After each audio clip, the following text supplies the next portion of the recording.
네, 2024년도 대비 환경공학 개론 시작하도록 하겠습니다. 무슨 말을 오랜만에 강의 자리에 있으니까 무슨 말을 해야 될지 모르겠네. 일단 작년 시험 얘기 먼저 하면 환경공학 개론은 무난하게 나왔던 것 같습니다. 무난하게 나왔는데 그 20문제 중에 환경공학 개론이라는 범위가 워낙 넓어서 뭐 예상하지 못한 문제들이 가끔 나오죠. 근데 예상하지 못한 문제가 거의 없었고, 뭐 예상하지 못했다라고 하면 거의 법이에요. 법이 워낙 방대하니까 그걸 다 외울 수가 없으니까. 그러니까 그런 문제들이 변별력을 위해서 하나 두 개씩 나와요.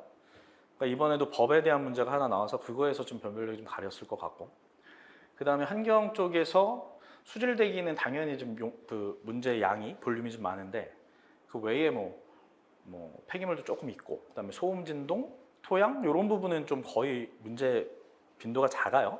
작은데도 불구하고 그 중에서도 지하수가 나왔어요. 잘 안 나오는. 그러니까 지하수하고 진동 부분이 거의 잘 안 나오는데 뭐 나와봤자 몇 년에 한 번씩 이렇게 꼴로 나오는데 뭐 지하수가 부분이 좀 나왔어요. 그래서 그 두 부분이 조금은 변별력이 좀 가려지지 않았을까 싶어요. 나머지 문제들은 다 이론이나 문제 때 다뤘던 내용입니다. 근데 거기에서 여러분들이 조금만 응용만 했으면 점수 굉장히 잘 받으셨을 것 같다는 생각이 듭니다. 작년에 시험 보신 분들은. 자, 근데 그 작년에 제가 강조했던 게 사회적인 이슈였어요. 우리가 지금 공학은 말 그대로 수질, 대기, 폐기물 막 이래 갖고 처리법 뭐 이런 것들을 배우는 거죠. 오염이 됐을 때 어떻게 처리하느냐 이런 것들을 배우는 건데, 최근 환경 이슈라고 해서 막 뉴스에 나오고 이러는 것들 혹시 들어봤어요? 뭐 있을까? 제일 중요한 맨날 나오는 거 탄소, 그지? 들어봤죠? 이게 탄소 중립이라고 하는 개념이나 이런 것들이, 그러니까 최근에 이슈되는 것들이 가끔씩 한 문제씩 나와요.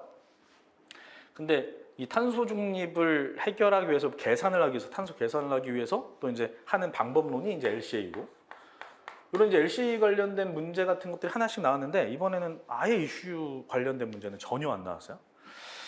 근데 이제 제가 학교, 대학이나 이런 데 있을 때 연구하고 이랬던 게 이제 이런 부분들을 좀 했어요. 그래서 이런 부분들은 나중에 거의 뭐 이론 끝날 부분에 조금 몰아서 1시간이나 이럴 때 좀 많이 얘기를 할 겁니다. 그러니까 이슈되는 것들은 좀 그래도 알아야 그 문제 안 나와도 여러분들이 면접 볼 때 굉장히 중요할 거예요. 그러니까 작년 같은 경우에 이제 올해 대비 문제 풀기 전에, 올해 대비 이론하기 전에, 그러니까 2022년도죠. 그 특강을 한번 한 적이 있어요. 한 달 동안.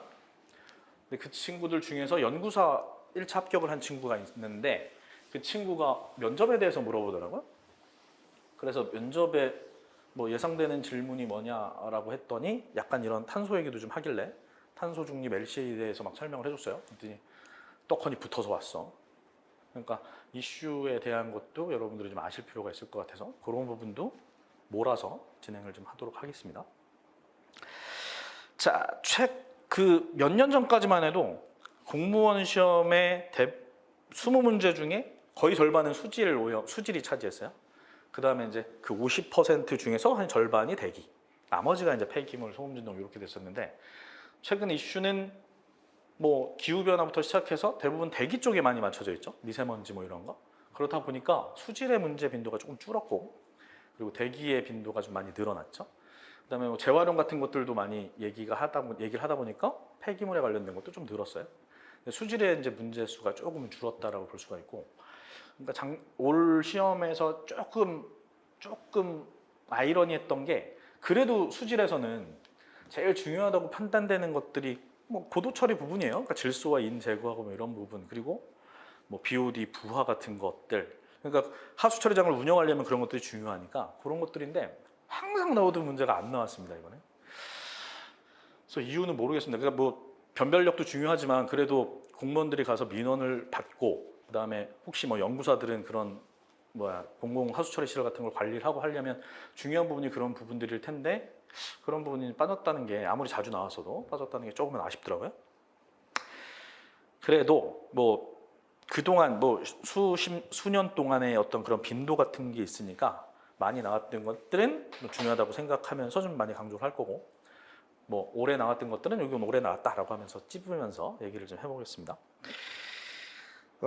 그래서 원래 학원의 커리큘럼이 그래요. 두 달이 뭐 기본 이론, 뭐 그다음에 두 달이 또 심화 이론 이론데, 제가 이번에 그러니까 작년부터 좀 환경과 개론만 커리큘럼을 좀 바꿨습니다. 환경과 개론이라고 하는 게 기본하고 심화가 있을 수가 없어요, 솔직히. 그래서 한 3개월 동안에 그냥 한번 쫙 훑어볼 거예요. 그냥 이론이라고 생각을 하고, 그 다음에 이제 바로 문제를 풀 겁니다. 교재에 있는 문제를 좀 풀 거고요. 그다음 문제에서 이제 이론에서 못했던 거 문제에서 좀 이론을 많이 하겠죠. 그 다음에 이제 뭐 심화 이론이라고는 하는데 까먹었겠지, 이론을. 까먹었던 걸 다시 반복한다고 생각을 하고, 또 이제 내가 혹시라도 이론에서 못했던 것들 이렇게 다시 지적하면서 그렇게 진행을 할 거고, 그 다음에 다음에가 또 이제 뭐 문제풀이를 또 한 번을 하는데, 저는 웬만하면 문제풀이는 그 이론 끝나고 문제풀이에서 다 끝내고, 심화 이론을 끝난 다음에는 바로 제가 이제 문제 내서 모의고사 문제풀이로 바로 할 겁니다. 그렇게 커리큘럼 진행할 거고요. 그러면 거의 한 10개월 정도 딱 이제 끝날 것 같습니다. 잘 따라만 오신다면 뭐 80점 이상은 맞을 것 같아요. 그러니까 대부분 이제 전공자들이나 뭐 관련돼 있는 사람들이 이걸 할 테니까, 솔직히 이제 개론들은 점수 차이가 많이 나진 않아요. 계산에서 좀 차이가 나고, 그 다음에 아까 변별력 같은 거에서 차이가 나고 하는데, 솔직히 변별력은 국어 이런 데서 납니다. 국어, 뭐 한국사 이런 데서 나니까 80점 이상은 꼭 맞아야 좀 안정권이 있다라고 생각을 하시고, 아시죠? 범위가 너무 커요. 환경학 개론이라는 게 수질만 해도 대학 4년 동안 몇 과목을 배우는데, 배기도 그렇고, 근데 이걸 1년도 채 안 되는 시간에서 개론을 다 완성한다는 건 솔직히 저도 다 모릅니다. 저도 전공은 박사과정하면서 전공은 수질이었고, 그 다음에 이제 논문 쓸 때는 대기, 이 탄소까지 같이 좀 해서 수질 대기는 그래도 좀 편인데, 솔직히 소음이나 이런 부분은 뭐 저도 잘 몰라요. 솔직히 얘기해서 그래요. 근데 저도 많이 공부해서 여러분들한테 알려드릴 부분을 알려드리는 거니까, 같이 저는 조력자 역할을 한다고 생각을 하시고, 공부는 여러분들이 하시고, 제가 말씀드리는 거를 여러분들은 응용하는 능력을 키우시면 뭐 문제 푸는데 전혀 지장이 없을 거라고 생각이 됩니다. 다시 한번 말씀드리지만, 저는 사회적 이슈 같이 포함해서 설명할 때 그런 것들을 많이 응용을 좀 해서 말씀드리는 걸로 하겠습니다. 자, 혹시 동영상 들으시는 분들은 혹시라도 이제 수업 진행에 대해서 궁금하신 거 있으면 Q&A에 올려주시고, 실강대 들으시는 분은 언제든지 질문하시면 됩니다. 찍을 때 질문하지 말고 끝나고 그러면 됩니다.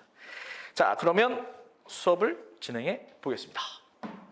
자, 첫 번째로 이제 수질오염 개론이라고 나와 있는데요. 뭐 간단한 물의 특성부터 하나하나씩 살펴볼게요. 자, 물의 특성, 뭐 분자량 뭐 이런 것들 다 아시죠? 우수한 용매로 작용한다라고 해서 가장 우수한 용매로 알려져 있어요. 뭐 용지를 녹이는 게 당연히 용매일 테고, 가장 우수한 용매로 알려져 있습니다. 자, 가장 우수한 용매인 이유가 뭘까요? 물은 극성을 갖고 있기 때문에 가장 우수한 용매라고 알려져 있죠, 그죠?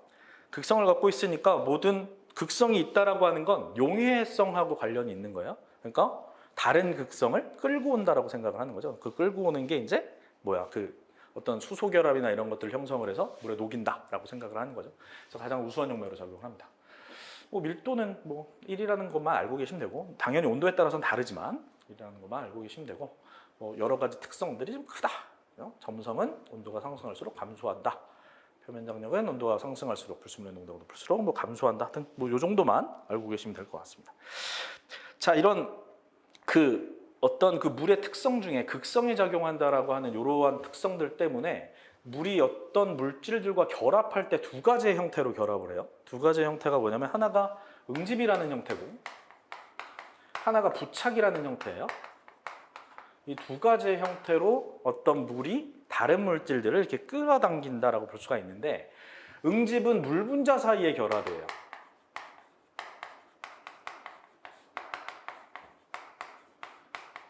물 분자 사이의 결합을 할 때 우리는 응집을 한다라고 생각을 하시면 돼요. 뭐 수질에도 당연히 응집이라는 개념이 있지만, 지금 물의 특성 중에서의 응집은 물 분자 사이의 결합을 이제 응집이라고 한다라고 보면 될 것 같고, 그럼 물 분자 사이의 결합을 우리가 이제 화학 결합으로 따지면 무슨 결합이요?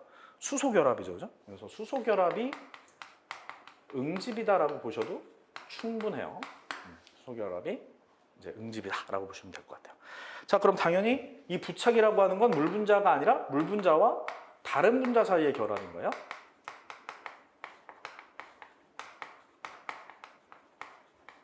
그래서 이런 역할들 때문에 이제 용매로서 굉장히 우수하다 이렇게 보시면 될 것 같아요.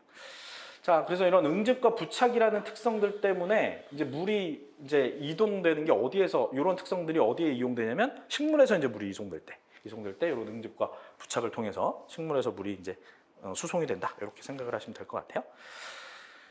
자, 참고로 얘기를 했고, 그다음에 물의 분포 봅시다. 자, 이런 물의 분포 같은 경우는 이제 솔직히 옛날 이론이죠. 지금 뭐 기후가 계속 변하고 있고 해서 물의 분포가 점점 달라지고 있습니다. 달라지고는 있지만 뭐 퍼센트가 크게 달라지진 않았으니까 봅시다. 당연히 해수가 담수로 나눠져 있죠. 해수가 당연히 많겠지. 당연히 많겠죠. 바다가 다 해수니까. 자, 담수는 빙하, 지표수, 지하수, 공기 중에 수분 뭐 이렇게 나눠져 있는데, 담수 중에 제일 많은 건 당연히 빙하예요. 빙하가 제일 많습니다. 근데 빙하가 너무 녹고 있죠. 기온화 때문에 점점 없어지고는 있습니다. 자, 해양 지구 표면, 그러니까 그 넓이를 얘기하는 거예요. 넓이를 보자면 해양이 한 71% 정도를 차지하고 있고, 물의 양으로 보자면 거의 97%가 해수다 이렇게 보시면 될 것 같습니다. 담수는 3% 정도밖에 되지 않고 순서는 이렇다.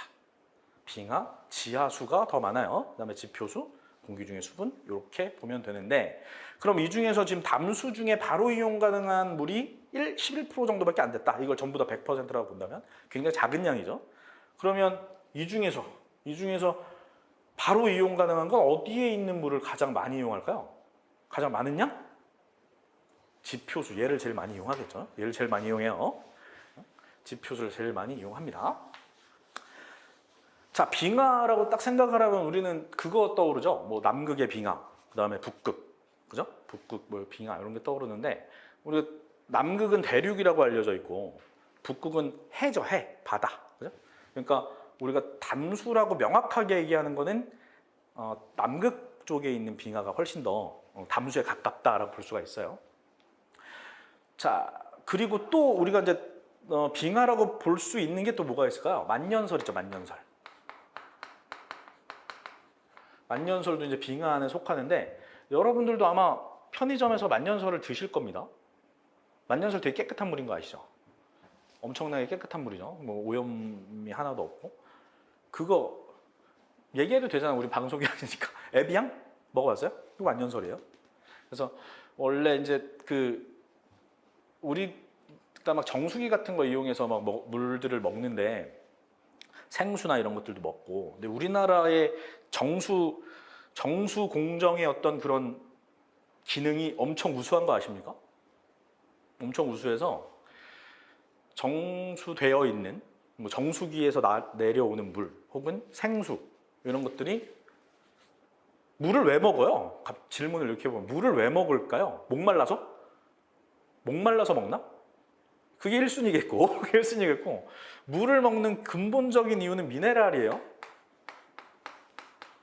미량원소라고 보통 얘기하죠, 그죠? 미량원소. 그래서 뭐 칼슘, 나트륨, 뭐 철분, 뭐 등등 우리 몸속에 미량하게 필요한 거, 나머지는 뭐 필요한 거 아니면 다 배설되는 거, 그런 것들이 물을 통해서 섭취하는 게 가장 우수한데, 가장 좋은데, 우리나라의 정수 기술이 너무 뛰어나서 미네랄도 채 없어요. 미네랄도 거의 걸려져 나가는, 좀 농담 많이 보태서, 좀 보태서 그만큼 기술이 좀 좋아졌어요. 근데 만년설 같은 경우는 안 그러겠죠. 자연에 그대로 있는 물들이기 때문에 그냥 거기에 이제 녹아 들어가 있는 미네랄들이 워낙 많은 거죠. 그래서 비싸기도 한 거예요. 그런 미네랄들이 많이 포함되어 있어서.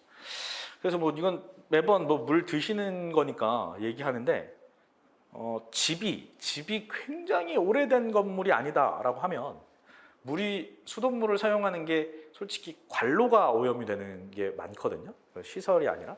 그래서 이렇게 이제 뭐 자문을 가거나 정수 처리장에 자문을 가거나 이러면 거기에서 주는 자문관 뭐 줄 거 아니에요. 이렇게 뭐 책상에 앉아서 음료수를 주든 커피를 주든 줄 거 아니에요. 그 친구들이 주는 게 수돗물을 줘요. 서울은 마리수 이런 거. 안 먹어봤죠. 그러니까 그만큼 당당하다는 거죠. 수돗물을 먹어도 된다라고 당당한 거야. 근데 이제 그게 관로로 오면서 오염이 되는 경우가 많기 때문에 솔직히 이제 미네랄이나 이런 것들을 물을 통해서 섭취를 하기 위해서는 생수나 뭐 정수기에 있는 물을 먹는 것보다는 수돗물을 먹는 게 더 좋은데 좀 찝찝하잖아. 한 번만 끓여만 먹으면 뭐 나머지 뭐 생수나 이런 것보다는 훨씬 더 미네랄을 더 많이 섭취할 수 있지 않을까. 근데 저도 귀찮아서 생수를 먹는다는 거 아이러니하게도 그건 있어요. 전에는 한번 그런 실험을 해본 적이 있습니다. 그러니까 우리가 먹는 물이라고 생각하는 걸 이제 정수라고 얘기를 하죠. 정수 혹은 상수 이렇게 얘기를 해요. 그럼 이제 정수장에서 나온 물이 말 그대로 수돗물이니까 이 수돗물하고 우리가 먹는 생수 이 두 개를 실험을 했어요. 뭐가 더 깨끗한지. 근데 우리가 정수라고 생각하는 사람들이 먹는 이런 물, 사용하는 물에서 가장 중요한 항목이 뭘까요? 탁도거든요, 탁도. 그러니까 아무리 항목, 어떤 여러 가지 오염 물질의 항목들이 농도가 기준치보다 훨씬 더 낮게 나왔다고 해도 물이 딱 눈으로 보기에 뿌예. 그럼 사람이 세수하거나 뭐 섭취하거나 하기가 좀 그렇잖아요, 그죠? 그래서 탁도가 정수 처리에서는 굉장히 중요한 인자예요. 하수 처리에서는 별로 중요한 인자가 아니겠죠? 근데 이 탁도를 검사를 했더니 얘가 더 좋게 나왔어요. 근데 그렇게 둘 다 투명한 물이 탁도를 어떻게 검사했는지 모르겠으나 얘가 더 좋게 나왔었어요. 지금은 또 어떨지 모릅니다. 몇 년 전이니까. 그만큼 수돗물이 뭐 이렇게 사람들이 인식하는 거와는 좀 다르게 깨끗한 물이다. 그렇게 보시면 될 것 같습니다. 자, 이 담수양이 지금 이렇게 표현되어 있는데 이 순서는 그래도 좀 알고 계시는 게 좋을 것 같고요. 그 다음에 우리가 한 3% 정도가 이 담수다라고 했을 때 빙하가 차지하는 양이 굉장히 높아요. 빙하가 거의 2.2% 뭐 2.1% 뭐 이 정도 차지합니다. 그러니까 거의 다 또 빙하예요. 담수 중에서도 거의가 빙하고 지하수가 한 0.6% 정도죠. 그러니까 나머지 1%도 채 안 되는 데에서 0.6%가 지하수인 거예요. 그러니까 지하수도 엄청 많은 거죠. 그다음에 호수, 하천수 이런 거 다 합쳐서 이제 그게 지표수라고 볼 수가 있겠죠. 그게 한 0.03% 정도밖에 안 됩니다. 0.03%. 나머지가 이제 공기 중에 수분이에요. 거의 없어요. 거의 없다고 보면 돼요. 그러니까 여러분들이 알고 있는 것 중에 뭐 수증기, 구름, 눈, 뭐 비, 뭐 이런 것, 비가 내리는 어떤 그런 것들, 그런 것들이 다 공기 중에 수분이겠죠. 그러니까 뭐 퍼센트로 따지자면 뭐 0.001, 뭐 0.01, 뭐 0.001이겠지. 0.001, 뭐 이런 것들이 되겠죠. 자, 근데 이 대기 중의 물, 즉 공기 중의 수분이 솔직히 뭐 모르셔도 되는 거지만 이제 이 공기 중의 수분의 역할 때문에 좀 중요하게 생각하는 연구자들이 굉장히 많이 늘어났어요.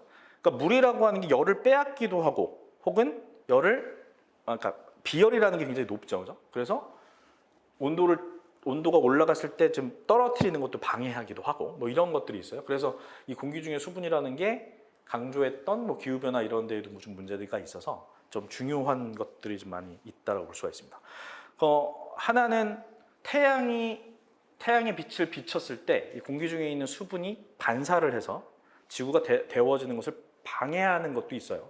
방해하는 것도 있고 반대로 지표면의 빛이 방출될 때 그걸 흡수하죠. 흡수해서 이제 지표면을 데우기도 하고 뭐 이렇습니다. 그러니까 양면이 다 있다라고 볼 수가 있겠죠.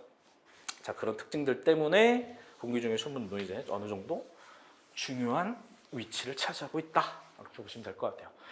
자, 그리고 지금 기후변화 얘기가 가끔씩 나올 텐데 우리가 기후변화를 얘기할 때 항상 물질로서 얘기하는 게 CO2잖아요. 이산화탄소는. 그 외에도 여러 가지 기후변화를 일으키는 온실가스가 있겠죠. 뭐 6대 온실가스 이런 건 혹시 아세요? 나중에 합시다. 그건 나중에 합시다. 6대 온실가스 외에도 6대 온실가스라고 있는데 교토의정서에서 규정한 6대 온실가스가 있어요. 근데 가장 온실 효과를 좀 크게 나타내는 물질로서 그 6개를 설정을 한 거지. 그 외에도 온실가스는 많아요. 그 중에 거의 온실 효과가 크게 나타나는 것 중에 하나가 물이에요. H2O라고 볼 수가 있어요. 그렇게만 보고 넘어갑시다. 기후변화에 대해서는 나중에 대기 쪽 가서 더 자세하게 얘기합시다. 자, 그다음에 이제 특성, 자연수 여러 가지 이제 자연수들이 있을 텐데 뭐 비, 그다음에 해수, 그다음에 지표수 이런 특징들을 한 번씩 살펴보도록 하겠습니다.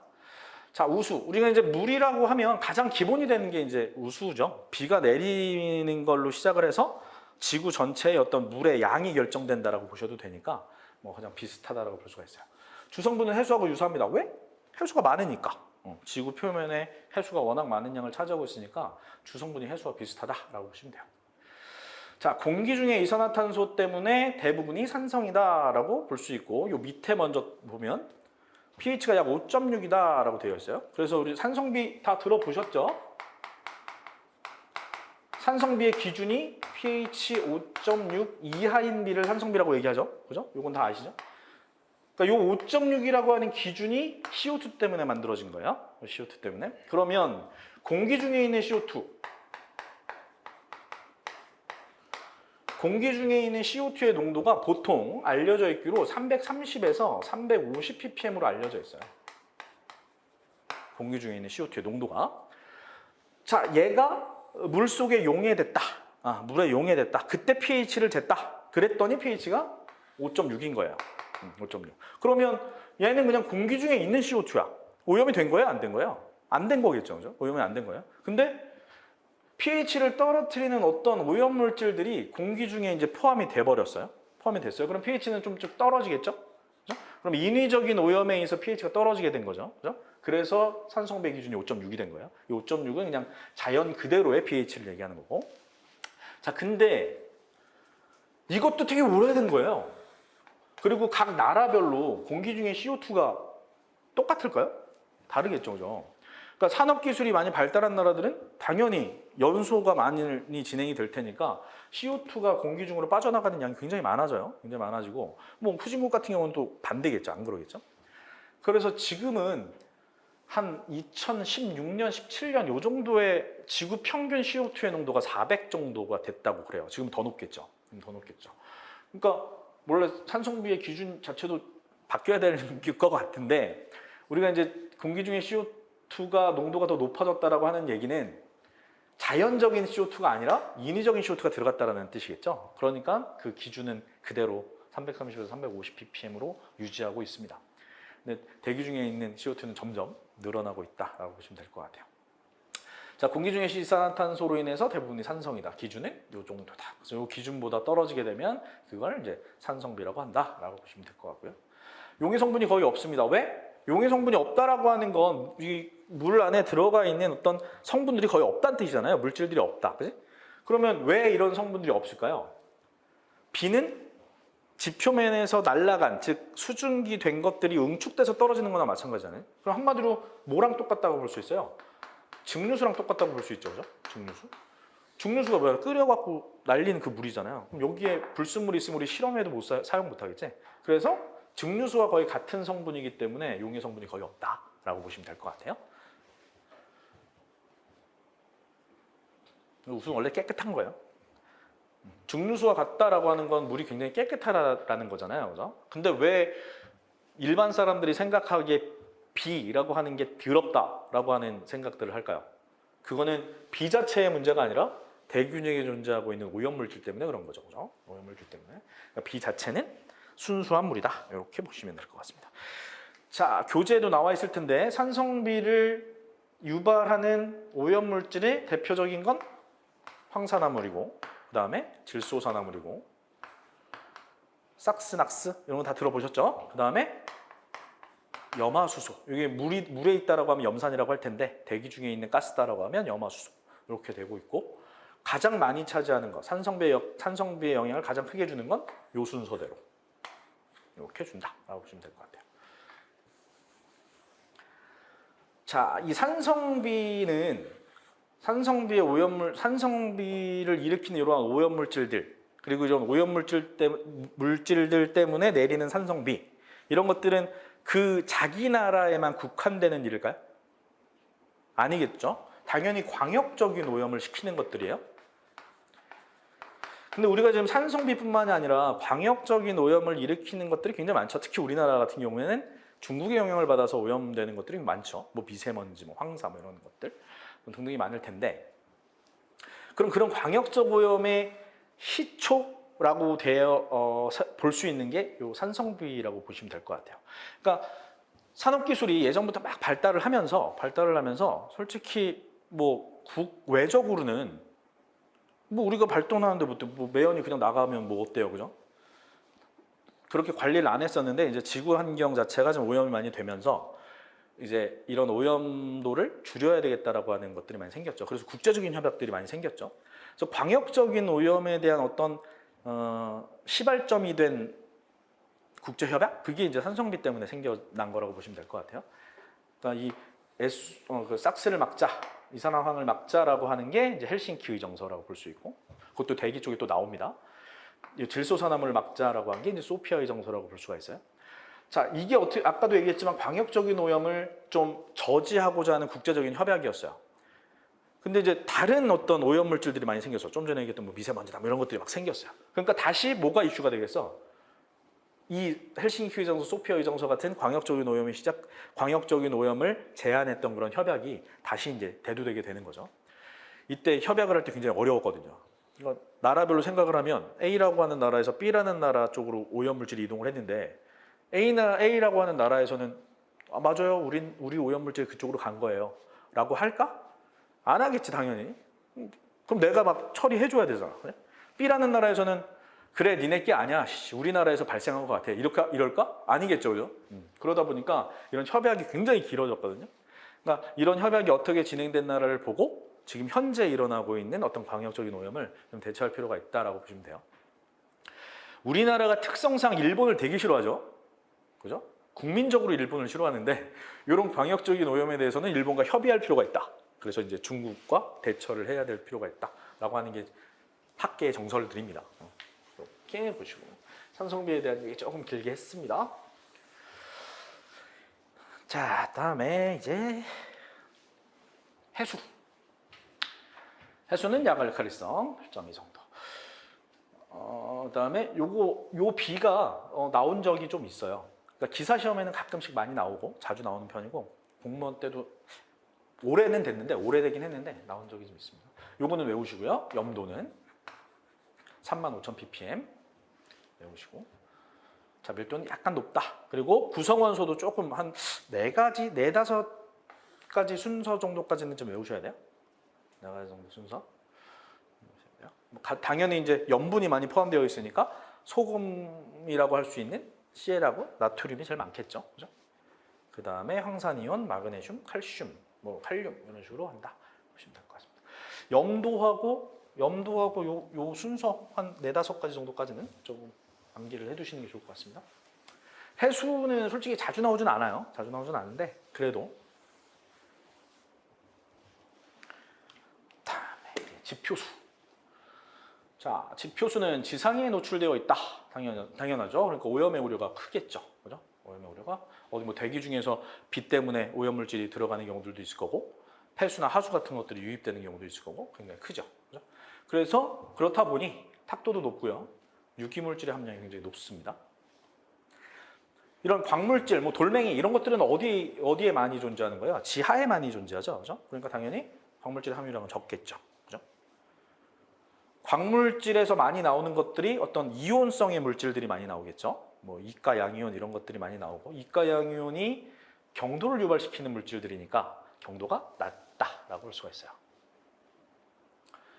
자, 그리고 용존산소, 뭐 광합성을 하기도 하고, 식물들이 광합성을 하기도 하고, 조류들이 광합성을 하기도 하고, 그냥 대기 중에 있는 산소가 녹아 들어가기도 하고, 그 다음에 뭐 하천이 흐르면서 기계적인 폭기가 일어나기도 하고. 폭기라는 단어 아시나요? 혹시? 폭기? 제가 이제 폭기라는 말, 그다음에 폭이라는 것도 쓰고 똑같은 말이에요. 막 혼용해서 쓸 거예요. 이게 그거 아시죠? 어항에 막 이렇게 공기 뽀글뽀글 되는 거, 그거예요. 공기 불어넣는다라는 뜻이에요. 공기를 불어넣는다. 공기를 불어넣게 되면 이제 산소가 들어가는 거니까. 그럼 우리가 하천이 이렇게 흐르고 있으면 관성이라는 게 있죠. 물이 이렇게 흐르면 이쪽으로 가려고 하는. 그럼 여기에 부딪히겠죠. 그럼 여기에 뭐가 일어나요? 소용돌이가 막 일어나죠. 그럼 거기에서 막 거품 같은 것들이 일어날 거고. 그게 기계적인 폭기예요. 기계적 폭기, 기계적인 폭기 이렇게 얘기해요. 그래서 인공호수 같은 데 가보면, 놀러 가봤죠? 인공호수 같은 데. 안 가봤다고? 인공호수 같은 데 가보면 저 멀리서 막 물레방아, 조그만 물레방아 같은 게 막 돌아가요. 그런 거 혹시 본 적 있어요? 그게 이거예요. 산소를 막 불어 넣으려고, 인위적으로 산소 불어 넣으려고 한 거예요. 물레방아 아니에요. 산소를 불어 넣으려고 한 기계적인 폭기 장치예요. 그래서 그 어떤 하천 같은 데에, 뭐 우리나라는 많지는 않지만 하천에 배가 많이 지나다닌다. 배가 많이 지나다닌다라고 하면 배의 프로펠러도 이런 기계적인 폭기 역할을 해서 좀 DO를 좀 많이, 그러니까 산소를 많이 유지시켜 줄 수 있는 조건을 갖추고 있어요. 그 대표적인 게 아라뱃길인데, 아라뱃길에 이런 기계적인 폭기 장치가 없어요. 인공적으로 만든 수로인데 당연히 그런 인공적인 폭기 장치를 만들어야 거기에 이제 산소 같은 것들이 많이 포함이 되면서 하천이 좀 깨끗할 텐데, 깨끗함을 유지할 수 있을 텐데, 그때 이제 계획했던 게 운하니까, 말 그대로 운하니까 뭐 배들이 많이 지나다니고 화물선도 많이 지나다니고 또 유람선도 많이 지나다니고 그 프로펠러를 이용해서 기계적인 폭기가 충분히 될 것이다. 안 되죠, 잘. 되고 있어서 배 운영이 좀 많지가 않아서 안 되고 있습니다. 아무튼 그런 프로펠러 같은 것들도 기계적인 폭기 역할을 할 수 있다. 그래서 용존산소의 농도를 높일 수 있다라고 보시면 될 것 같아요. 자, 아까도 얘기했지만 이런 기계적인 폭기도 일어날 수 있고 광합성도 일어날 수 있고, 그렇기 때문에 당연히 용존산소 농도가 높고요. 용존산소, 녹아 들어가 있는 산소의 농도가 높고, 수질 변동이 비교적 심하겠죠. 오염물질이 막 들어가고 이런 게 굉장히 많아지겠죠, 그죠? 그러니까 심해진다라고 보시면 될 것 같아요. 자, 혹시 이렇게 지금 수업하다가 용어나 이런 것들이 좀 그러니까 전공이 아니어서 잘 모른다 싶으면 제가 다음에나 그 용어 정리를 따로 하나 해드릴게요. 한 1시간 정도 동안. 그러니까 지금은 일단은 가볼게요. 별로 어려운 거 없으니까. 자, 그 다음에 지하수. 자, 지하수는 불순물과 세균이 거의 없다. 이거 뭐 옛날 얘기입니다. 지금은 많아요.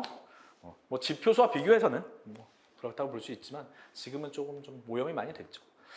국지적인 환경 조건의 영향을 크게 받는다. 국지적인 좁은 부분을 얘기하는 거죠. 그죠? 좁은 부분에 영향을 많이 받는다. 그래서 그쪽 지하수가 흐르는 어느 쪽에 토양이 오염됐다 그러면 지하수에도 영향을 받는 거고, 국지적인 영향을 많이 받는다. CO2의 존재량이 많다. 그래서 약산성을 띈다. 약산성을 띈다. 자정 속도가 느리다. 스스로 정화하는 속도가 느리다라는 뜻이죠. 우리가 이제 자정작용에 대해서 나중에 배울 거예요. 자정작용에 대해서 나중에 좀 길게 자세하게 배울 텐데, 이 자정작용이라고 하는 게 물리적으로 자정작용이 일어날 수도 있고, 그러니까 물리적인 자정작용의 대표적인 게 무슨 뭐 침전, 뭐 여과 이런 것들이 되겠죠. 그 다음에 화학적인 자정작용도 있어요. 뭐 당연히 산화, 환원, 응집 뭐 이런 것들이 일어날 수 있을 거고요. 그 다음에 생물학적인 자정작용이 있을 텐데, 이 생물학적 자정작용이라고 하는 건 이제 미생물, 말 그대로 호기성 미생물 혹시 들어보셨나요? 산소를 이용하는 미생물이죠. 그런 호기성 미생물에 의해서 뭐 유기물이 산화되는 그런 이제 자정작용이 있는데, 이 자정작용의 이러한 종류들 중에 가장 활발하게 일어나는 자정작용이 요 생물학적 자정작용이에요. 요거예요, 요거. 그래서 자정작용의 인자다 이런 것들을 얘기할 때 이런 인자가 아니에요.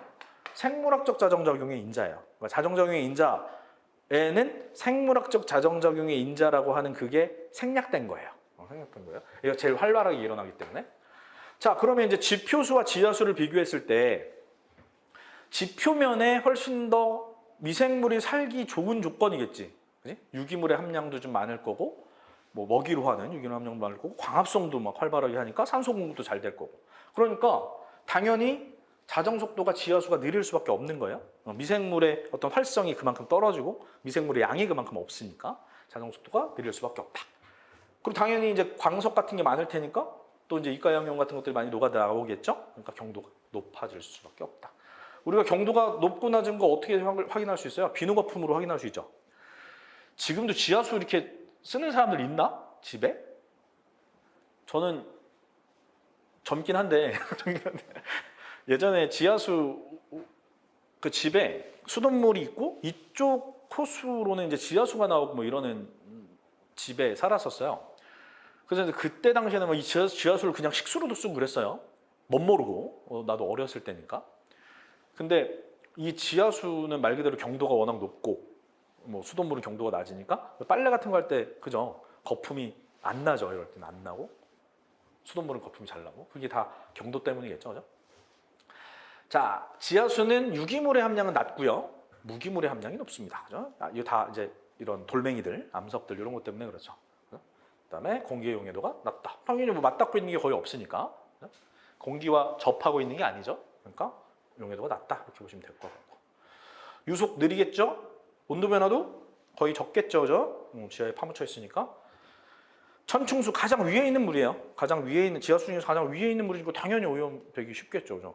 뭐 어떤 물이 오염 항목들이 이렇게 침투해서 들어오면 가장 먼저 접하는 것이 천충수일 테니까. 자, 지금 지표수하고 지하수하고 이렇게 비교를 해보면 다 뭐예요? 반대죠, 반대. 그러니까 하나만 알고 있으면 지하수의 특징은 반대다라고 생각을 하시면 돼요.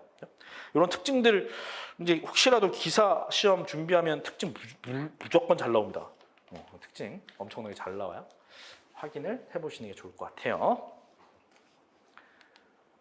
자, 이거는 교재에는 없을 것 같은데 우리나라의 어떤 그 부존량 같은 것들을 한번 잘 안 보이는 것 같은데 뭐 보실 필요 없어요.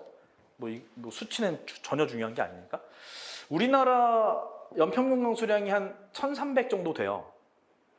이 1300, 연간 1300 정도가 내린다라고 하는 게 비가 많이 내리는 나라일까요? 적게 내리는 나라일까요? 곧잘 내리는 나라예요. 잘 내리는 나라예요. 근데 우리나라가 뭘로 구분되어 있어요? 그죠? 물 부족 국가로 구분되어 있죠. 왜 그럴까? 비는 많이 오는데? 일단 너무 집중해서 내려.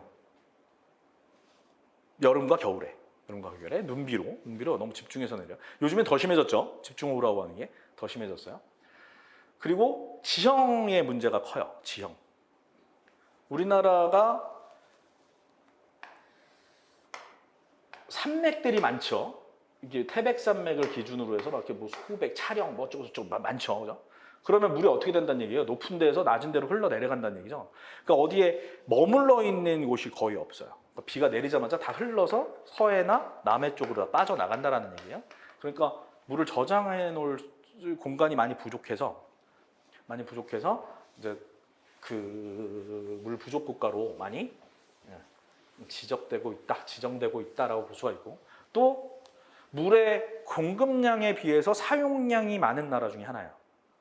물의 공급량에 비해서 사용량이 굉장히 많은 나라. 우리나라 샤워 어떻게 해요? 틀어놓고 그냥 막 하죠. 근데 외국 영화들 보면 샤워들 어떻게 해요? 거품 이렇게 해놓고, 좋은 애들만 그러나? 거품 해놓고 물에 담갔다가 나와서 그냥 이렇게 씻고 말죠. 그리고 목욕 문화도 별로 없죠. 때밀고 이러는 문화들도 별로 없어서 물의 사용량이 그만큼 적어요. 근데 우리나라는 굉장히 많죠. 그 WHO 이런 데에서 규정하고 있는 샤워의 시간, 그러니까 탄소 저감을 위해서 혹은 뭐 에너지 절약을 위해서 그 샤워 시간을 규정을 해놨거든요. 그러니까 이 정도로 좀 했으면 좋겠다. 몇 분인지 아세요 혹시? 여자들은 아마 세수하는데도 그 시간 못할걸? 남자는 가능할 수 있어. 군대를 특히 갔다 온 남자들은 가능할 수 있어. 3분이에요. 3분. 샤워 적정 시간을 3분으로 규정을 해놨어요. 근데 솔직히 남자들도 샴푸 한번 하면 3분은 그냥 후딱 지나가죠. 근데 뭐 머리 긴 여자분들이야 뭐 더 심하겠지만, 근데 그게 넘어가게 되면 이제 물이 흘러나가는 양도 훨씬 더 많아지고 그 물을 처리하는데 또 이제 에너지가 들어가고 하다 보니까 기후나 이런 데에 영향을 크게 미칠 거다. 이런 거죠. 그러니까 우리나라는 그런 뭐 이런 문제점들이 많아서 지형, 뭐 사용량 뭐 이런 것들이 많아서 물 부족 국가로 분류되고 있다 보시면 돼요. 사람이 다 해야 될 일이에요.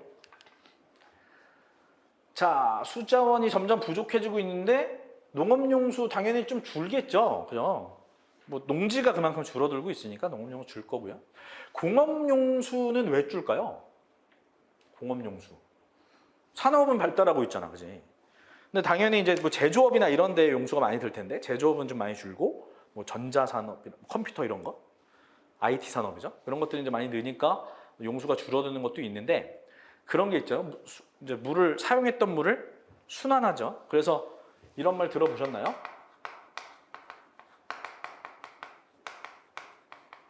이런 말 들어보셨나요? 생태산업단지? 생태산업단지라는 게 뭐예요? 이제 어떤 단지가 있으면 이 바깥으로 아웃되는 게 아무것도 없는 거예요. 그러니까 뭐 물 생산하고 나면 나머지 무슨 뭐 폐기물 같은 것들이 나올 텐데 이 폐기물은 다른 회사로 가서 원료가 되는 거고 또 이제 어떤 뭐 폐수 같은 게 나오면 그 폐수를 정화해서 다시 용수로 쓰는 거고. 그러니까 바깥으로 이제 오염물질이나 이런 것들이 바깥으로 빠져나오는 것을 막는 거. 아예 없게 만드는 거, 그 안에서 다 해결하는 거, 그런 것들을 유지시켜주는 게 생태산업단지인데 100% 유지되기는 솔직히 힘들겠지만 거의 100% 바깥으로 빠져나오는 걸 막는 거기 때문에 원래 용수라고 하는 게 뭐예요? 만들어서 공급해야 되는 거잖아요. 그치? 근데 여기서 다 해결을 하면 그만큼 용수량은 줄겠죠. 그죠? 자, 대신 이제 유지용수 사용량은 증가하고 있다. 유지용수의 가장 대표적인 게 무슨 소방용수 이런 거예요. 그러니까 갖고 있는 거죠. 갖고 있는 거. 그런 용수들은 조금씩 증가하고 있다. 이렇게 보시면 될 것 같아요. 우리나라. 자, 그다음에 우리나라의 하천 기능. 자연 보존 기능을 갖고 있다. 첫 번째로 자연 보존 기능. 자연 보존 기능은 일단 자정작용을 한다라고 하는 거고요. 그다음에 여러 가지 생물들이 서식한다. 생태적 서식지를 제공한다라고 하는 게 자연 보존 기능이다라고 볼 수 있어요. 자정작용을 하고 생태적인 서식지를 제공한다. 그 다음에 친수 기능이다라고 하면 이제 위락, 수상, 위락. 그러니까 물을 어떻게 보면 친밀하게 사용한다라는 뜻이에요. 그러니까 이제 위락 시설 같은 것들. 그 다음에 경관, 수면의 경관. 그죠? 물에 막 물 한 개 탁 끼고 그러면 멋있죠, 그죠? 그런 경관 같은 거. 그다음에 뭐 정서함양이라고도 뭐 있는데 이거 사람마다 다르겠죠. 친수 기능은 이런 기능들이 있대요. 자, 그다음에 공간을 이용하는 거겠죠, 그죠? 말 그대로 공간 이용인데 이 공간 이용 중에 가장 대표적인 거라고 보면 그 우리나라의 어떤 뭐 전라도, 충청도, 뭐 경상도 이런 게 나눠지는 게 강을 기준으로 많이 나눠지거든요. 그래서 그게 좀 커요. 그러니까 위치 분할, 지역 분할. 그러니까 공간이 분할되는 거지. 지역이 분할되는 이런 기능을 갖고 있고 하천이라고 하는 게. 그리고 방제 공간 있나고 하는데 하천 같은 것들이 무슨 뭐 홍수 가뭄 같은 것들도 막아주는 역할들을 하죠. 그런 것 같이 어떤 방제 공간. 그리고 뭐 화재나 이런 것들이 발생했을 때 물을 퍼다 나를 수도 있고 뭐 이런 것들의 역할을 하게 된다라고 보시면 될 것 같습니다. 뭐 중요한 부분은 아닌데 그래도 수자원이 어떻게 이용되고 있는지 그리고 얼마만큼 부족한지 때문에 한번 해봤어요. 뭐 첫 시간이니까 여기까지 좀만 쉬고 또 이어서 해봅시다. 수고하셨습니다.